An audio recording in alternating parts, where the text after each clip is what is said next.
हम थे 8वें इसके ऊपर।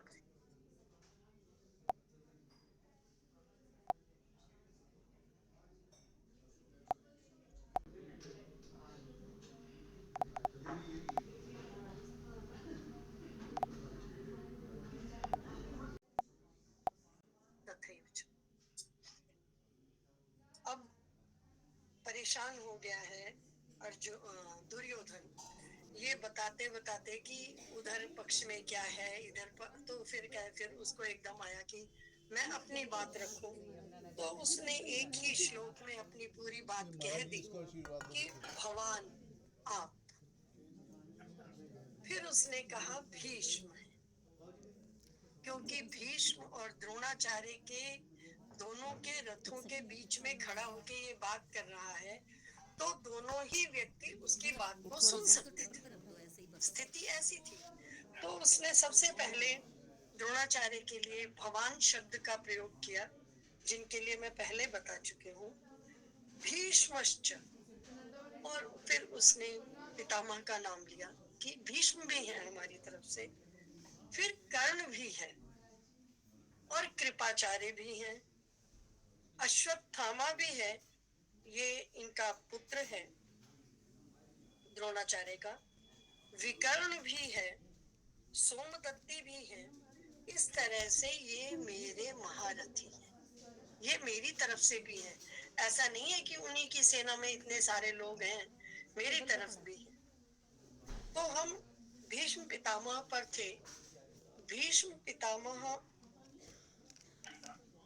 की कहानी अगर हम ले तो मेरा ख्याल है सबको पता होगी, मैं छोटे में बताती हूँ कि 8 वसु थे, इनको श्राप मिला और इनके श्राप की मुक्ति के लिए गंगा का अवतरण। तो गंगा ने कहा ठीक है, मैं किसी राजा से मेरा हो जाए तो मैं आप लोगों को पुत्र के रूप में प्राप्त करके और कुछ ऐसा करती हूँ कि आपकी मैं मुक्ति कर सकूं। ये मुक्ति देने के लिए आई थी। और इन्होंने राजा को चुना, उनसे 8 पुत्र हुए, इन्होंने सब पुत्रों को बहा दिया। 8वें पुत्र को जब बहाने लगी तो राजा से रहा नहीं गया। इन्होंने एक ही शर्त रखी थी कि मैं जो भी करूं तुम मुझे कुछ कहोगे नहीं। अब मैं जो भी करूं तुम कुछ कहोगे नहीं, ये कहने में सुनने में तो बहुत अच्छा लगता है, लेकिन प्रैक्टिकली जो हुआ वो राजा के हित में नहीं था, वसुओं के हित में था, लेकिन राजा के हित में नहीं था। राजा से रहा नहीं गया और राजा ने अंततो गत्वा अपने 8वें पुत्र के समय कह ही दिया कि रानी बस, मैं तुम से प्यार करता हूँ, मैं तुम्हारी बात को रखता हूँ, लेकिन तुम मेरे एक के बाद एक, एक के बाद एक 8 पुत्रों को बहा रही हो, तो अब मुझसे बर्दाश्त नहीं हो रहा। तो उसने कहा ठीक है। फिर उसने ये बात बताई कि किस तरह से मैं तो इनको उद्धार देने आई थी, लेकिन लगता है इनका अभी समय नहीं आया। और पुत्र को राजा के हाथ में देकर गंगा चली गई। मैं यहाँ एक बात और कहना चाहती हूँ कि हर चीज के 3 रूप होते हैं, आदि दैविक, आदि भौतिक और आध्यात्मिक। इन 3 परिप्रेक्ष्यों में महाभारत और गीता को सुनना चाहिए। एक गंगा है जो जल है, जो हमें दिखाई देती, एक गंगा है जो उद्धार करती है, ये इनका आदि भौतिक रूप है, और स्वर्ग की प्राप्ति कराती हैं, इनमें आकर मोक्ष की प्राप्ति होती है, ये इनका आध्यात्मिक और अधिदैविक रूप है। इसी प्रकार इन 3 रूपों के साथ, आध्यात्मिक, आधिदैविक, आदि भौतिक, इन 3 रूपों के साथ ही इन सब चीजों का हुआ। जो महाभारत भी है, जब लिखी गई तो ये इतनी नहीं लिखी गई जितनी आज आपको प्राप्त होती है। मैं इसकी भी एक कथा है, मैं संक्षिप्त में सुनाती हूँ आपको कि हमारे जो शास्त्र हैं उनमें 4 तरीके हैं। श्रुति है, स्मृति है, इतिहास है और पुराण है। सारे शास्त्रों की गणना इन चार उसमें हो सकती है।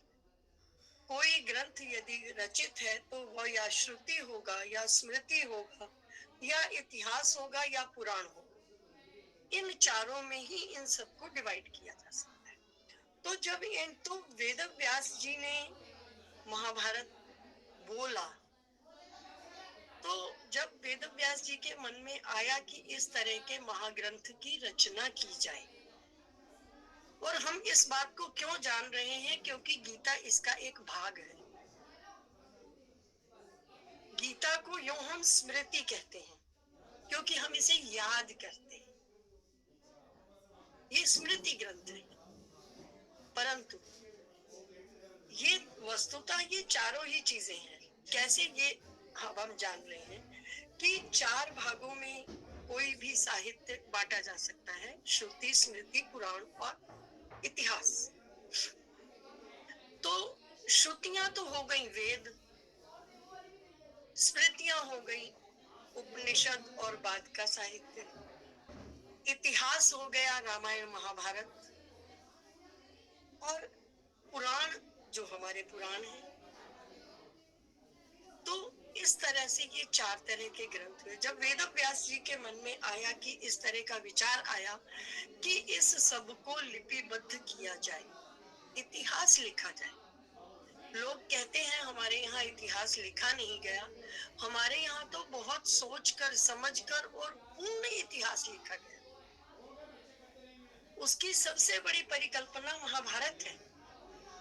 वेद व्यास जी ने सोचा कि भारत मतलब इतना बड़ा इतिहास है, उसको मैं अकेले सोचूं भी, लिखूं भी, ये संभव नहीं है। शायद इस जन्म में ही संभव ना हो।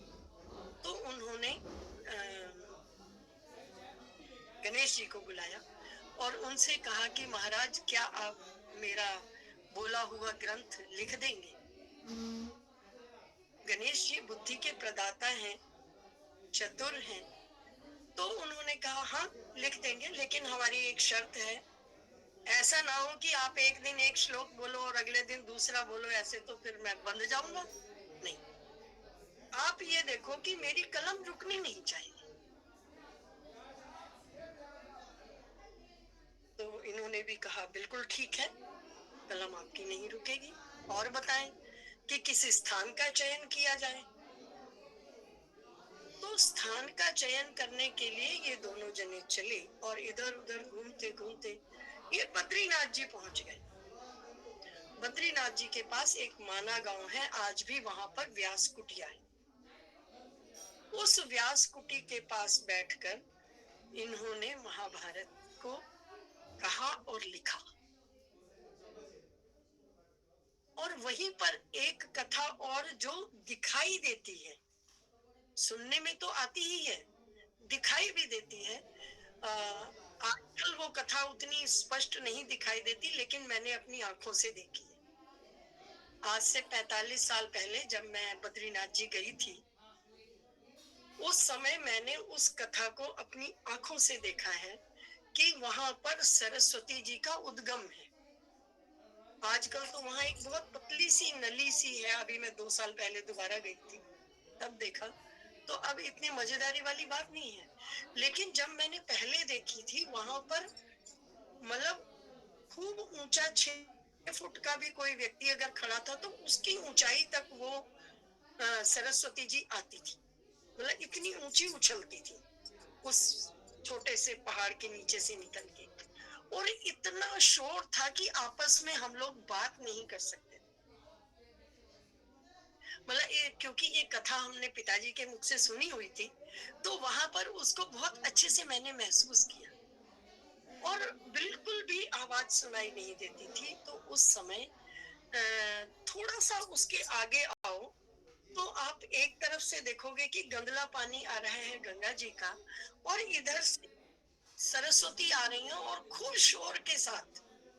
और जहां व्यास कुटिया आती है उसके सामने आकर, क्योंकि सरस्वती जी का उस समय शोर था, तो व्यास जी ने कहा कि इतने शोर में तो कहना सुनना मुश्किल है, अशुद्धियां होने का भय है। तो उन्होंने सरस्वती से कहा कि माँ, आप थोड़ा शांत हो जाओ। तो सरस्वती ने कहा, यदि मेरे सप्त स्वर शांत हो गए तो संसार में विद्या होगी नहीं, ये संभव नहीं है। तो उन्होंने कहा कि ठीक है, तो आप यहीं से रसातल में चली जाओ, और फिर वहां से अंदर रसातल में जाने के बाद वो इलाहाबाद के संगम पर प्रकट होती है। बाकी का सारा रास्ता आज भी शोध का विषय है कि उनका रास्ता क्या है। और आप हैरान होगे वहां जाके देख के कि वहां से सरस्वती की एक नली आज भी आती है। लेकिन उस समय उसका जो प्रताप था वो देखने लायक था। मेरी आंखों में तो दोबारा से आ गया। सभी का धन्यवाद मुझे उस चित्र का स्मरण कराने के लिए कि मैंने फिर से उस पल को जिया आपके साथ। और एकदम से सरस्वती वहां अंदर चली जाती है, और उसके बाद कोई शोर नहीं, बिल्कुल भी। एक पल आता है जब दोनों नदियां साथ साथ जा रही हैं, एक बिल्कुल सफेद, एक गंदली, और फिर सफेद वाली अंदर चली गई, गंदली आगे तक बह रही। ये मतलब मेरी आंखों से ये दृश्य जाता नहीं है, मैंने जिया है उस पल को। तो ये कथा, ये व्यास जी की कथा, गणेश जी की कथा, ये सब एक दूसरे से जुड़ी हुई, तो मैंने आपको बताई। तो इस तरह से व्यास मुनि जी ने कहना शुरू किया, और गणेश जी ने लिखना शुरू किया, और महाभारत की रचना शुरू हुई। अब क्योंकि उन्होंने ये कहा था कि मेरा हाथ रुकना नहीं चाहिए, तो महाभारत कार ने, वेद व्यास जी ने 88,000 श्लोक, कूट श्लोक लिखे हैं। और उन कूट श्लोकों में इतने अर्थ छुपे हैं कि व्यास जी ने कहा कि लेकिन मेरी भी एक शर्त है कि जब तक तुम इन, जो भी मैं बोलूं, जब तक तुम उसको समझोगे नहीं, लिपिबद्ध नहीं करोगे, हाथ तुम्हारा नहीं रुकेगा, मैं बोलता रहूंगा, लेकिन तुम बिना समझे किसी चीज को लिखोगे नहीं।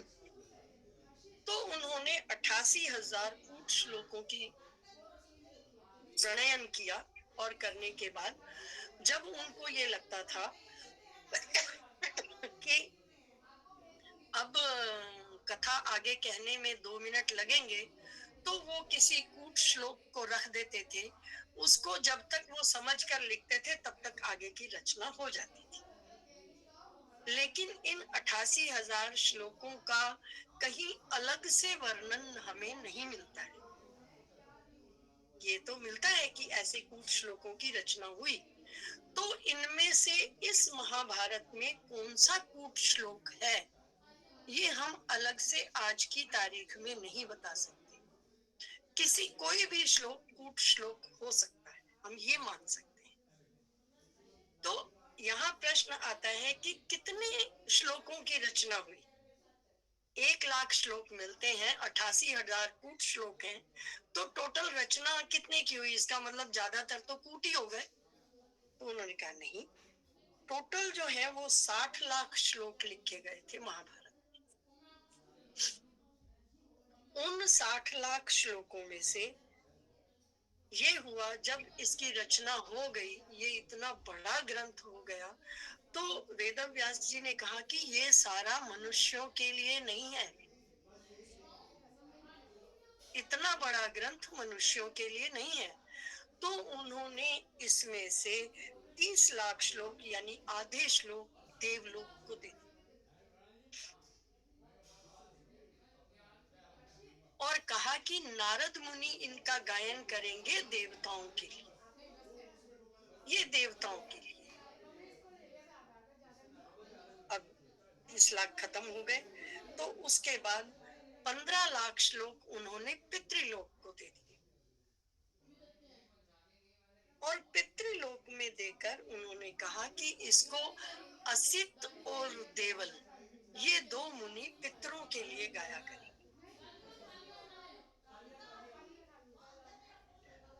फिर आया 60 लाख श्लोकों की बात। 15 लाख 30 लाख देवलोक को दिए, 15 लाख पितृलोक को दिए, और फिर इन्होंने 14 लाख श्लोक यक्षलोक को दिए। और जहां उन्होंने कहा कि शुकदेव जी इनका यक्षों के लिए गान करेंगे। देखो हमारी संस्कृति, किसी भी समय यदि किसी भी चीज की रचना हुई है तो हर व्यक्ति का ध्यान रखा गया है। हम खाना भी बनाते हैं तो सबका ध्यान रखते हैं कि देव भोग भी निकले, पशु पक्षी भोग भी निकले। इसी तरह रचना भी हुई तो हर किसी का ध्यान रखा गया कि जब ये मुक्ति का उपाय है तो हर किसी की मुक्ति होनी चाहिए। बस और वो हमारे हो पास जाता है कितने थोड़ा, बचे? एक मिनट। है ना। ये मनुष्यों अगर के हमारे साथ लिए ये थे, ना हो तो हम तो जिसका फिर हम वैशम तो पायन भगवान जी ने गायन किया। है। ये भी है जन्मेजय जी के लिए, वो कहना, जन्मेजय जी मैं को महाराज सुना जी कहती है जो हम आज, जिसका एक भाग गीता है, जो हम आज कह सुन रहे हैं, समझने का प्रयास कर रहे हैं, जिस कथा में जाने का हम प्रयास कर रहे हैं। तो ये जो कथा थी 1 लाख श्लोक वाली, तो कहा गया कि गीता जो है वो खाली स्मृति ग्रंथ नहीं है, क्योंकि ये वेदों और पुराणों, वेदों और उपनिषदों का सार है। ये तो गीता में ही लिखा है। तो सार होने के नाते ये श्रुति भी है, स्मृति ग्रंथ तो वैसे ही है, ये इतिहास भी है क्योंकि महाभारत का हिस्सा है, और भागवत पुराण भी यहीं से है। तो ये ग्रंथ कितना अनूठा है कि ये श्रुति, स्मृति, इतिहास और पुराण चारों ही वर्गों में आता है। ये स्वयं उन भगवान की वाणी है जिन भगवान का भागवत पुराण है, जिसकी हम कथा यदा कदा क्या अक्सर ही सुनते रहते हैं। भागवत पुराण, भगवत और भागवत में अंतर है। भगवत प्रभु के मुख से कहा गया जो भगवत गीता है। भागवत वो जो प्रभु के बारे में है, वो भागवत पुराण है। हमेशा बोलने के समय इस बात का ध्यान रखें, भगवत गीता है और भागवत पुराण है। हम लोग कभी कभी जल्दी जल्दी में कह देते हैं भागवत गीता। ये भागवत गीता नहीं है, ये प्रभु के बारे में नहीं है, ये प्रभु के स्वयं के मुख से निकली हुई वाणी है। इसलिए इन्हें मंत्र भी कहा जाता है, इसीलिए ये श्रुति भी है।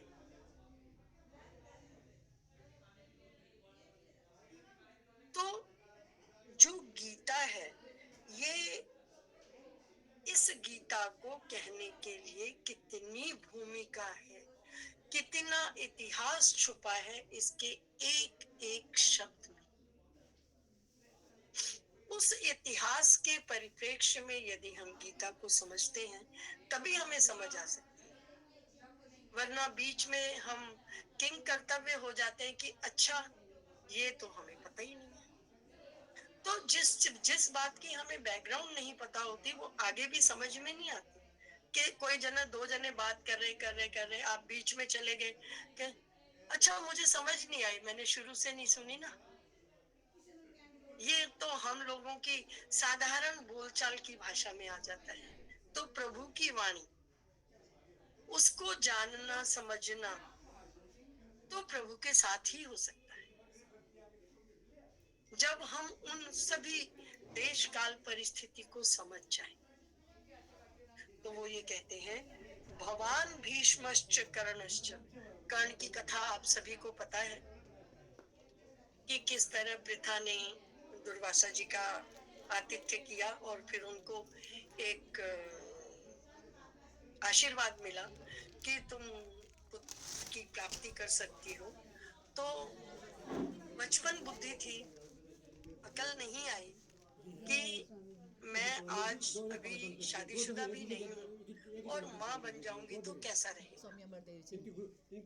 तो उसने सूर्य देवता का आवाहन कर और उस मंत्र को जानने के लिए कि क्या वो ठीक है कि नहीं है, और उसने देखा तो उसको पुत्र की प्राप्ति हो गई। अब पुत्र की प्राप्ति हो गई। अविवाहित कन्या पुत्र की प्राप्ति, उस बात को समझ नहीं पाई, समझा नहीं पाई। उस समय की देश काल परिस्थिति के अनुसार शायद ये ठीक भी नहीं था, तो उन्होंने उसको पानी में बहाने का निश्चय किया और इनको जन्म से ही कवच और कुंडल मिले हुए थे, ये इनकी पहचान थी कर्ण की। और इन्होंने एक पेटिका में बांधकर इसको बहा दिया। ये बहते बहते इधर आ गया और अधिरथ जी ने इसको घर ले गए। उनके कोई कन्या, उनके कोई संतान नहीं थी, तो उन्होंने उस पुत्र को अधिरथ का पुत्र करके पाला और वो हमेशा उन्हीं के पुत्र बनकर रहे। और फिर बाद में उनको, क्योंकि अधिरथ सारथी थे, तो उनको सूत पुत्र भी कहा गया कि तुम सारथी के पुत्र हो। एक बात। फिर कृपा अश्वत्थामा, अश्वत्थामा ये इनके पुत्र थे द्रोणाचार्य के। और विकर्ण, बहुत बढ़िया ये इनका भाई था। दुर्योधन का भाई नहीं था शायद। अंदर से समझ रही हूँ कि पता नहीं। मैं विकर्ण को देखकर बताऊंगी, एकदम मेरे दिमाग से निकल गया, कल बता दूंगी। तो इस तरह से उन्होंने अपने पक्ष के लोगों का वर्णन दिया और ये कहा कि इतने सारे योद्धा तो हमारी तरफ से भी, लेकिन दुर्योधन इतना किंग कर्तव्य विमूढ़ था, इतना परेशान हो गया था कि मैं इतनी देर से 8 श्लोक भूल गया और अभी तक न द्रोणाचार्य ने एक शब्द कहा और न ही भीष्म पितामह ने कुछ कहा। दोनों में से कोई भी कुछ कह सकता था, तो उन दोनों ने ही उसमें कुछ कहा नहीं, और उस न कहने के कारण वो परेशान हो गया और परेशान होकर उसने आगे कहा कि अन्य च बहवः शूरा, और भी बहुत सारे शूर हैं, मद अर्थे त्यक्त जीविता, उसका अभिमान देखो, कहता है मद अर्थे, मेरे लिए जिन्होंने जीवन की आशा को त्याग दिया है। जबकि अंदर से वो जानता है कि आधे लोग मेरी तरफ केवल इसलिए हैं कि मैंने उन पर कभी ना कभी कोई ना कोई किसी न किसी तरह का एहसान किया है, कृपा की है। फिर भी उसका अहंकार देखो कि वो ये कह पा रहा है अन्य च बहवः शूरा, और भी अन्य शूरवीर हैं जो मदर्थे त्यक्त जीविता, जिन्होंने मेरे लिए जीवन की आशा को छोड़ दिया है। देखो यहाँ 2 चीजें पता चलती हैं। एक तो ये कि इसका अहंकार है कि ये सारे लोग जो मेरी तरफ खड़े हैं वो इसलिए खड़े हैं क्योंकि ये मेरी तरफ से युद्ध करने आए। और दूसरा ये कि ये मन से मेरे साथ है, जबकि मन से उनके साथ वो नहीं है, ये वो जानता है। 13-14 साल तक इन लोगों ने युद्ध की तैयारी की है, क्योंकि उसको पता था कि मैं बाद में भी कुछ देने वाला नहीं हूँ। तो उसको करने में वो कहते हैं ये सारे के सारे ही मेरे लिए त्यक्त जीवित रहने की आशा को छोड़कर आए हैं। दुर्योधन को ये अंदर से कहीं भी एक बार भी ये नहीं आया है कि मैं जीतने वाला हूँ। वो हर समय ये कह रहे हैं कि मेरी सेना ऐसी, मेरी सेना ऐसी, उनकी सेना ऐसी। उनके लिए उसने कितने सारे श्लोकों का बात की और अपनी सेना को एक श्लोक में गिन दिया, और उसके बाद कहता है कि ये सारे मेरे लिए अपनी जीने की आशा को छोड़कर आए। कि मेरे पक्ष में जो खड़ा है क्या उसे मर जाना है, ये दुर्योधन जानता है। या यूं कहो कि जो भावी होनी होती है वो मुख से निकलती है। और देखो भाभी, लोग पीछे जो अपने किसी समय भरत के लिए कहा गया था, सुनो भरत भावी प्रबल। जो होना होता है वो मुख से निकलता है, तो दुर्योधन के मुख से वैसी ही बातें निकल भी रही।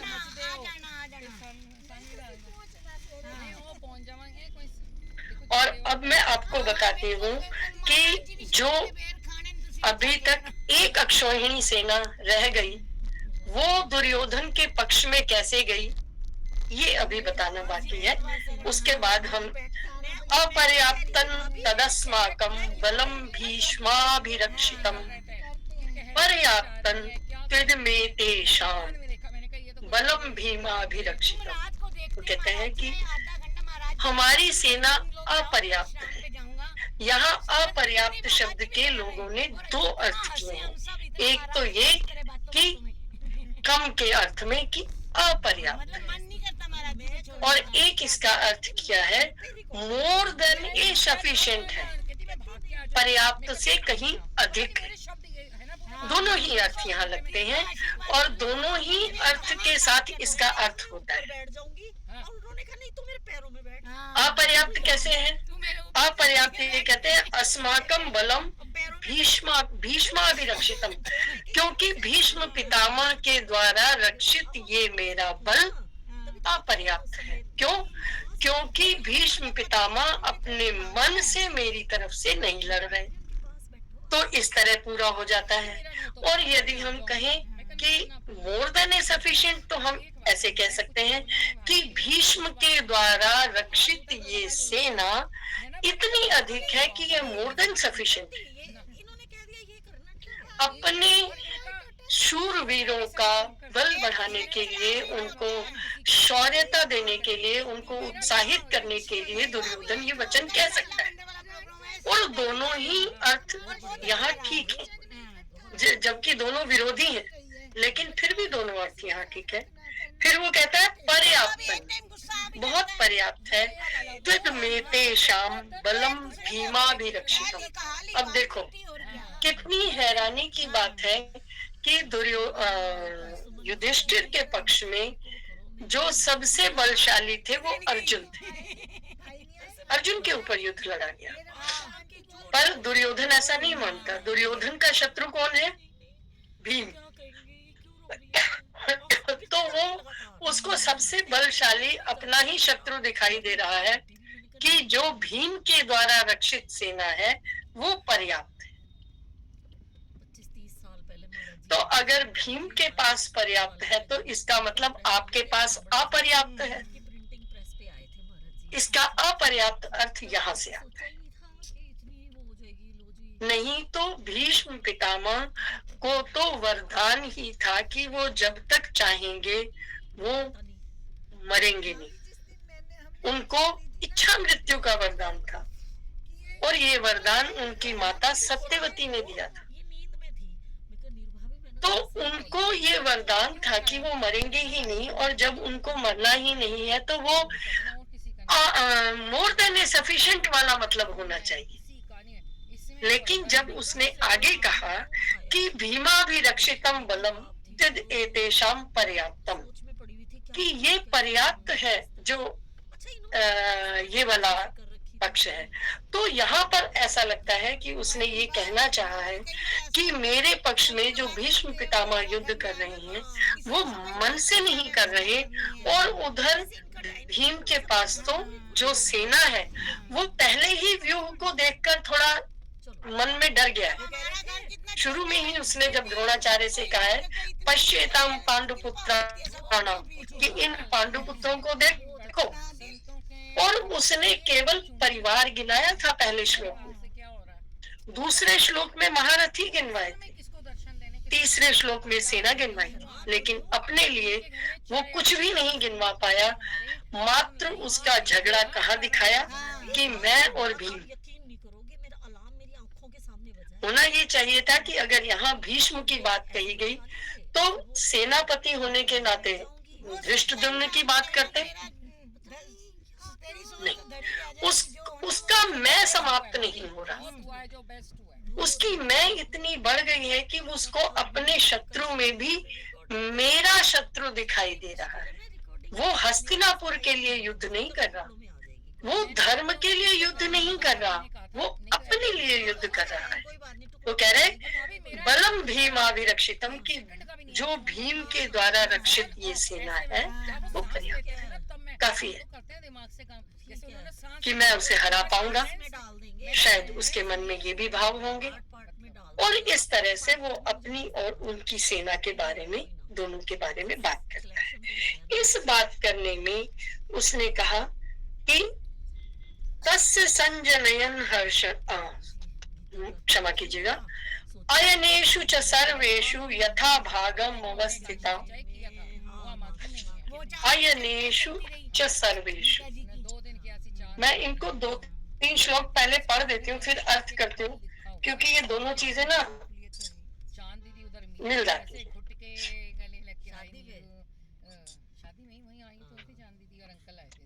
अन्ये च बहवः शूरा मदर्थे त्यक्त जीविताः नाना शस्त्र प्रहरणाः सर्वे युद्ध विशारदाः अपर्याप्तं तदस्माकं बलं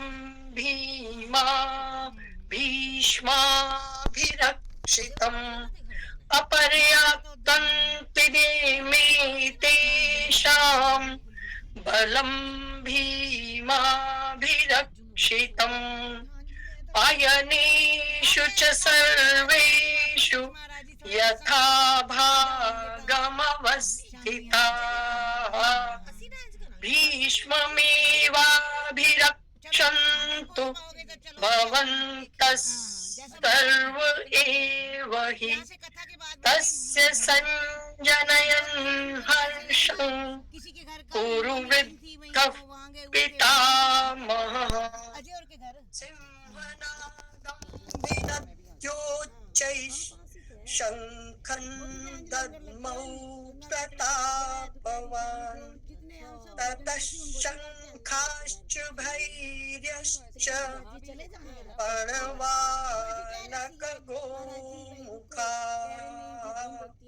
सहसैवाभ्यहन्यन्त सशब्दस्तुमुलोऽभवत्। तो 13 श्लोक तक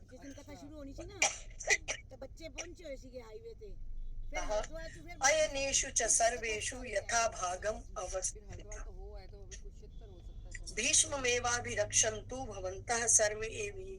अब जब उसने देखा कि अब तक कोई भी जना बोला ही नहीं, मैंने इतना सब कुछ कह दिया, उनकी सेना कह दी, मैंने टोंटिंग भी, मैंने व्यंग भी चला दिए, अपनी मतलब जो भी वो कह सकता था उस समय उसकी बुद्धि में आया उसने सारा कहा, लेकिन न तो द्रोणाचार्य ने कुछ कहा, न भीष्म पितामह ने कुछ कहा। तो और उन्होंने तो एकदम उसके दिमाग में आया कि चलो मैं ना द्रोणाचार्य से बात कर रहा हूँ, भीष्म पितामह की तरफ मुड़ता हूँ। तो वो जोर से चिल्लाया अपनी सेना को, कहता है अयनेषु च सर्वेषु यथा भागम अवस्थिता, कि मेरी और की सेना के सभी लोग जो जहां भी हैं वो क्या करें, निसंदेही भीम एव अभिरक्षन्तु, आप भीष्म की ही रक्षा करें, भीष्म पितामह की रक्षा करें। भवन्तः सर्व एव हि, आप सब लोग, कि निश्चित रूप से आप सारे लोग जहां भी आप हैं, जिस भी भाग में खड़े हैं, भीष्म की रक्षा करें। अब बताओ इस बात पे पितामह को हंसी नहीं आएगी कि तुम सब तो अपनी रक्षा के लिए तो भीष्म पितामह को यहाँ तक लाए, आपके वो सेनापति, और आप कह रहे हो कि सेनापति की रक्षा। इसके दो अर्थ हैं, और उन दो अर्थों में एक कथा आती है जो मैं 2 मिनट में सुना कि भीष्म पितामह, समय हो गया है वैसे, भीष्म पितामह ने जब अम्बे अम्बालिकी को ये लाए थे, उस समय इनके घर में इनको ये था कि भाई मैं बलशाली हूँ, लेकिन ये किसी स्त्री से युद्ध नहीं करेंगे, ऐसा इनका विचार हुआ।